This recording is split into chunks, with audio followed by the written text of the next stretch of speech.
आप एनसीए में आप क्या कर रहे हैं, आपको क्या काम एनसीए में बाहर कहता है पायन मैं नहीं आ रहा क्रिकेट टीम में वापस, मैं वो प्रैक्टिस करने आया हूँ।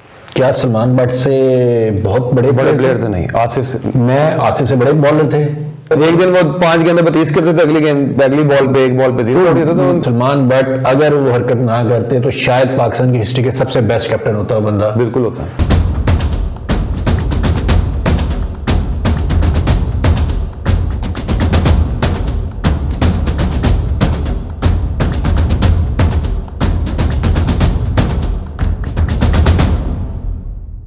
Welcome to YouTube channel fits of cricket. आजकल आप मोहम्मद आमिर को देख रहे होंगे, बड़े खबरों में आ रहे हैं वो, और अभी परसों मैं देख रहा था, बल्कि कल देख रहा था वीडियो में ना, तो वो एनसीए से बाहर आ रहे हैं गाड़ी में, और बड़ी खुशी, चेहरे पे बड़ी खुशी थी उनके। और फिर सहाफी हजरात सारे आ गए, उन्होंने पूछा कि आप एनसीए में आप क्या कर रहे हैं, आपको क्या काम एनसीए में बाहर? कहता है पायन मैं नहीं आ रहा क्रिकेट टीम में वापस, मैं वो प्रैक्टिस करने आया हूँ। तो कहते हैं आप एनसीए में प्रैक्टिस करने कैसे आ गए? उसने कहा मैंने नजम सेठी साहब से परमिशन ली थी, उन्होंने कहा कि आप एनसीए एकेडमी में प्रैक्टिस कर सकते हैं। तो वह एनसीए एकेडमी में प्रैक्टिस करने का मकसद है कि आप सारी सहूलियात जो है पीसीबी की वो आपको मिल रही हैं।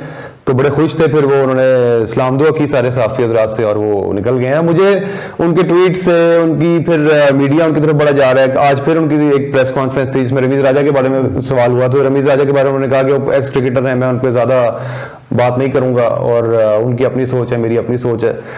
तो किस तरफ लेके जा रहे हैं आप? मैं एकदम एक चीज ऐड करता चले जाऊं, मोहम्मद आमिर के मैं खिलाफ नहीं हूँ, उसकी बहुत खिदमत है पाकिस्तान। हमने बड़ा सपोर्ट किया था जब वापस आ रहा था, आईसीसी चैंपियंस ट्रॉफी से, हम उनकी बड़ी खिदमत हैं। लेकिन उसके बाद जो उन्होंने टेक लिया, टेस्ट से रिटायरमेंट ली, और आज मैं वाइट बॉल खेलूंगा और मैं सिर्फ लीग्स खेलूंगा, तो वो एक पर्सनल प्रेफरेंसेस की तरफ जा रहा था। पाकिस्तान टीम को छोड़ के अपनी पर्सनल प्रेफरेंसेस देख रहे थे, इस वजह से हमारा थोड़ा सा उनके बारे में खिलाफ हुआ था। बाबर मैं इसमें एक ऐड ऑन करता जाता हूँ।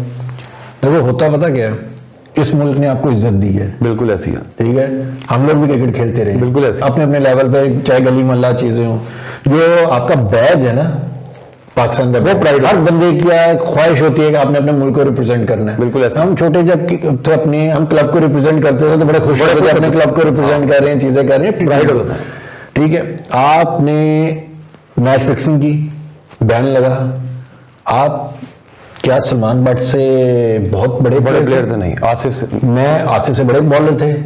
नहीं, सलमान बट, मैं अभी भी इस चीज पे कहता हूं कि सलमान बट अगर वो हरकत ना करते तो शायद पाकिस्तान की हिस्ट्री के सबसे बेस्ट कैप्टन होता बंदा। बिल्कुल होता। जितनी देर मैंने उसकी कैप्टनसी देखी है, अच्छी कैप्टनसी थी, जीनियस आदमी था, बिल्कुल ऐसी है।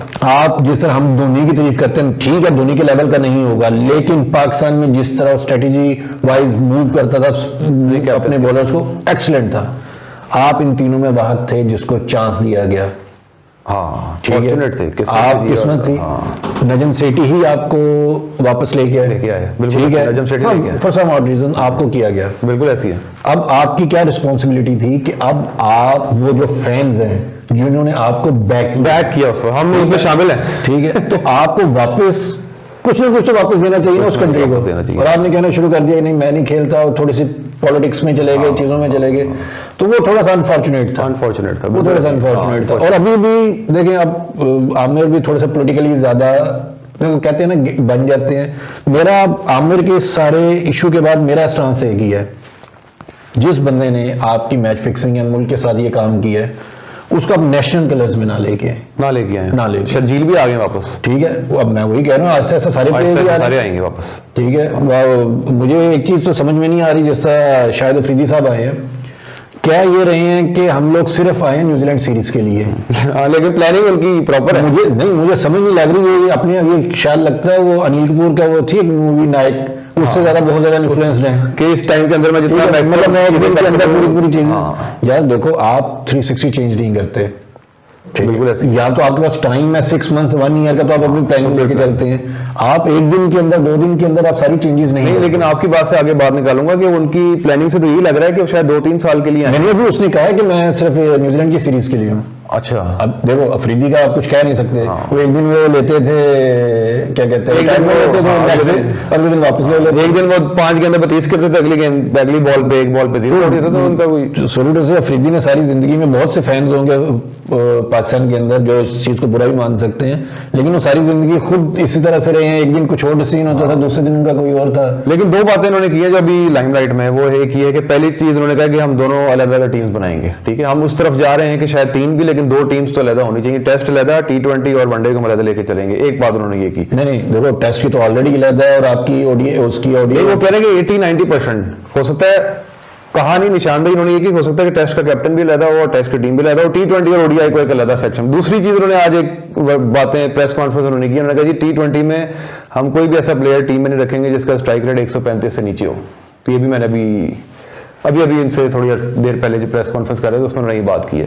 मतलब अगर बाबर का 132 का है, हाँ, तो बाबर को मेरे ख्याल से 4 प्लेयर रह जाएंगे, बाकी 7 तो निकल जाएंगे। आज से 7 साल पहले या 6 साल पहले तक एक फार्मूला चलता था कि आपका एवरेज जो स्ट्राइक रेट 160 प्लस होना चाहिए। बिल्कुल ऐसी है। ठीक है, अगर आपका स्ट्राइक रेट 130 का है तो आपकी एवरेज 30 की होगी। हाँ। तो इसका मतलब है कि आप एक अच्छे प्लेयर हैं, अच्छे प्लेयर हैं, 130 और 30।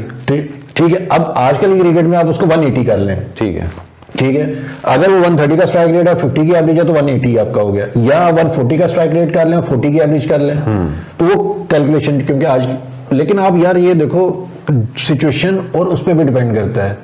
सिचुएशन, मैच सिचुएशन पर डिपेंड करता है ना। आप फार्मूला नहीं बना सकते, आप एबिलिटीज देखते हैं। इस तरह तो आसिफ 4 छक्के मार लेता है एक ओवर में। हाँ, तो वो उसका स्ट्राइक रेट 200 प्लस है, तो क्या कितने स्कोर, कितने मैचेस में स्कोर करेगा वो आपका? 7-8 मैचों में के बाद ही एक स्कोर होता है उसका।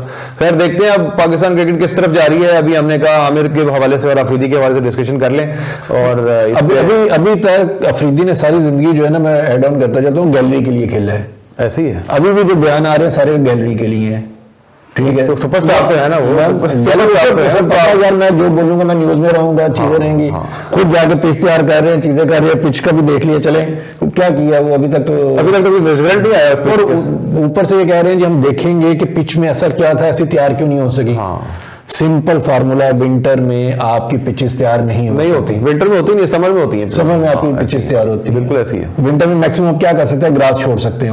वो कोशिश की है उन्होंने नकली ग्रास छोड़ने की, लेकिन उन्होंने 300 स्कोर मार दिया, 300 मार दिया 6 पे। चले देखते हैं जी, देखते रहिए फिट्स ऑफ क्रिकेट, और कल फिर हम दोबारा आएंगे और नए टॉपिक के साथ। देखते रहिए फिट्स ऑफ क्रिकेट।